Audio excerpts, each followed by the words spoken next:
अध्यक्ष महोदय, सर्व गुरुजनांना माझे वंदन. माझ्या बाल मित्रांनो नमस्कार.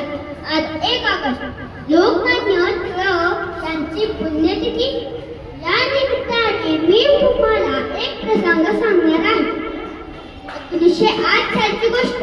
भारत पारतंत्र्यात होता. लोकांना इंग्रजांचे पोशाख कापणी मानाचे भारी कौतुक हे टिळकांना मुळीच पटत नसे.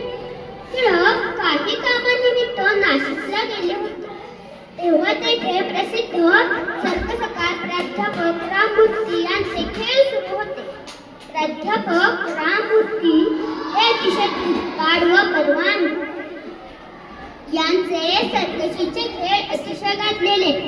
त्याच वेळी युरोपात सँडो नावाचा एक प्रसिद्ध मल्ल होता. त्याच्या नावावरून प्राध्यापक राममूर्ती यांना इंडियन सँडो नावाने लोक ओळखत नव्हते. या खेळाचे निमंत्रण टिळकांनाच मिळाले.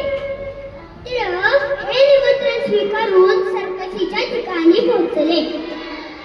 सर्व मैदान गर्दीने गच्च भरलेले.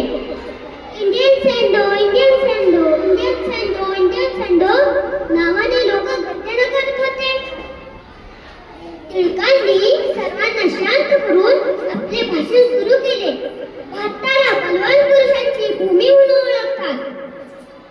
कुस्ती हा आपला खेळ. आपल्या हातावर संपूर्ण द्रोणागिरी पर्वत उचलून धरणारे जय हनुमान आपले दैवत.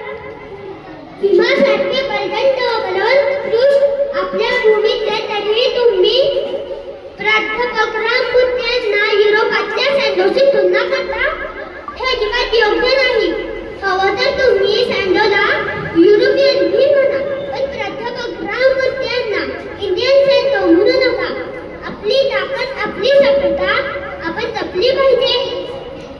त्यामुळे हे युरोपियन कौतुक सोडा, आपली बलस्थाने शोधा, जपा व हे सांगितले. या भाषणामुळे लोकांच्या मनात स्वदेशी भावना निर्माण झाली व सर्वांनी भारत माता की जय हा जयघोष केला.